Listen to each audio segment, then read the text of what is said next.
Profitez pleinement, éteignez les lumières, mettez votre casque ou vos écouteurs, fermez les yeux, relaxez-vous. Qui filmait vraiment cette nuit-là? La terrifiante vérité qu'on a découverte. Le paranormal était quelque chose que nous estimions tous les trois dépassé. Nous aimions tous nous considérer comme instruits, et lorsque nous nous disputions, nous nous sentions presque invincibles. Mais lorsque Martin a insisté pour que nous fassions les cons avec l'ordinateur portable de son gros frère aîné, rempli d'images et de documents occultes, nous avons décidé de nous retrouver tous les trois dans le sous-sol de John, un lieu sacré pour fumer notre shit. Après quelques tafs, nous avons tous les trois regardé la lueur de l'écran HP, en cliquant sur les dossiers intitulés Démons, Ritual Life, Ritual Strange, X, Phasing, Lucid Dream.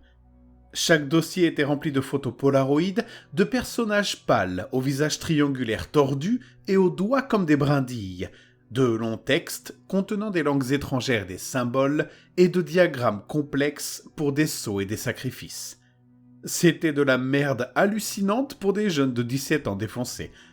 Nous avons trouvé un projet dans un dossier intitulé Invocation.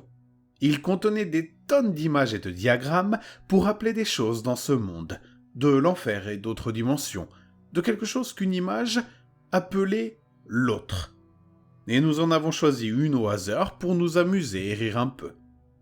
Le diagramme n'exigeait que peu de préparation. Il suffisait d'allumer de l'encens et de prononcer quelques incantations, le tout dans une langue dont aucun d'entre nous n'avait entendu parler. L'entité décrite dans le diagramme vivait dans un endroit appelé « de l'autre côté du mur », et des tonnes de textes rouges jonchaient l'image. Tous ces textes déconseillaient d'avoir affaire à cette entité, mais étaient en garde contre ses nombreux pouvoirs et incluaient de courts récits des vies qu'elle avait ruinées, y compris un récit assez malsain sur une femme dont elle avait retiré les tripes et avec laquelle elle avait joué, et quelques autres concernant des figures sans yeux trouvées errant sur les lieux de l'invocation. La chose était un être curieux, mais impatient.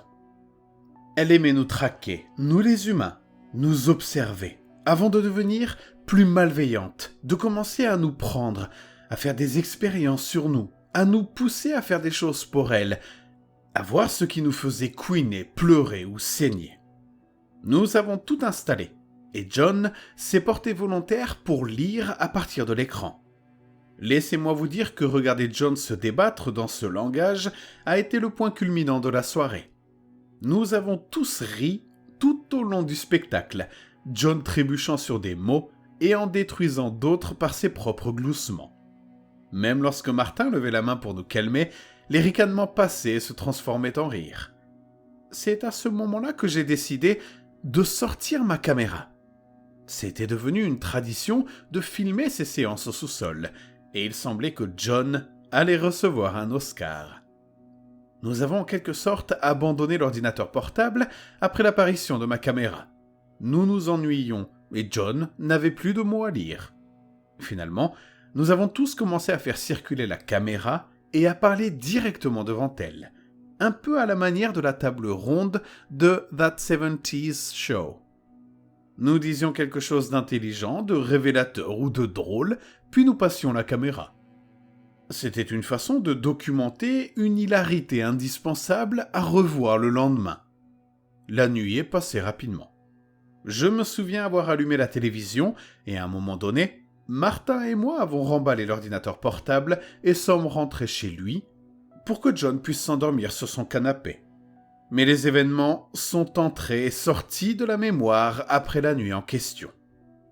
Le lendemain matin, je me suis réveillé et j'ai trouvé mon téléphone plein de textos non lus et d'appels manqués, tous de John. L'essentiel des messages était « Ramène ton cul ici ». Et la voix qui délivrait les messages vocaux n'était pas celle du stoner facile avec lequel j'avais l'habitude de traiter. Il parlait par courtes séquences, sans lien les unes avec les autres, dans un train de pensée désordonné. Je l'ai trouvé en bas, pour m'amuser, tu sais, c'est censé. J'ai juste pensé que... Je l'ai trouvé dans la caméra pour voir. Tu as besoin de voir. C'est censé être drôle. Viens par ici, viens s'il te plaît. » J'avais vraiment du mal à comprendre ce qu'il voulait dire. John avait l'air tout à fait sévère, presque sans vie, ce qui a déclenché 1 million de petites sonnettes d'alarme dans ma tête. Je suis allé chercher Martin, qui avait lui aussi reçu une tonne de messages sur son téléphone, et nous sommes retournés chez John. Nous l'avons trouvé à l'étage, dans la salle de télévision. Il avait branché ma caméra d'hier soir et regardé les nouveaux films que nous avions enregistrés, faisant des pauses et des avances rapides, s'arrêtant de temps en temps pour regarder. Martin et moi, nous sommes glissés dans la pièce et nous nous sommes installés discrètement sur le canapé. Nous ne voulions pas l'interrompre. La séquence se déroula à peu près comme je m'en étais souvenu, et je regardais John réciter les incantations à l'écran. En sortant de sa bouche, elles semblaient entièrement inventées, mais rythmées, comme des poèmes d'un autre pays.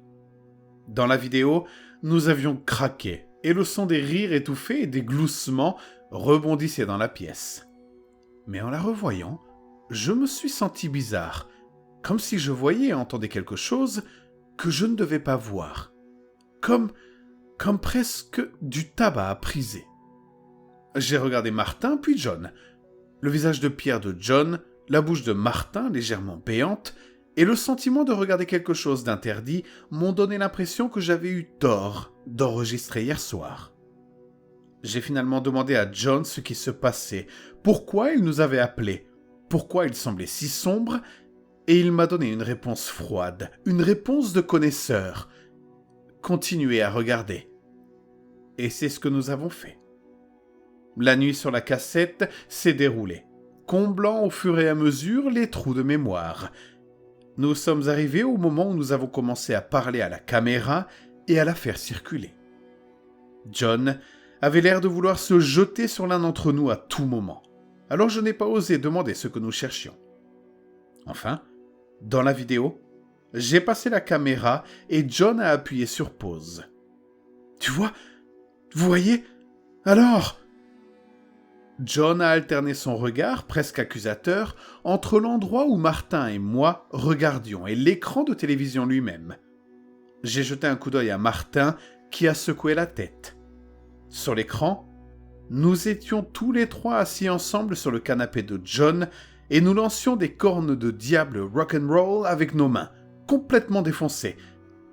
J'ai regardé l'image pendant quelques secondes sans résultat, puis j'ai été frappé comme un train. J'ai vu ce que John nous avait demandé de voir, et cela m'a donné la nausée. John l'a dit avant moi. « Qui est-ce qui tient la caméra, putain ?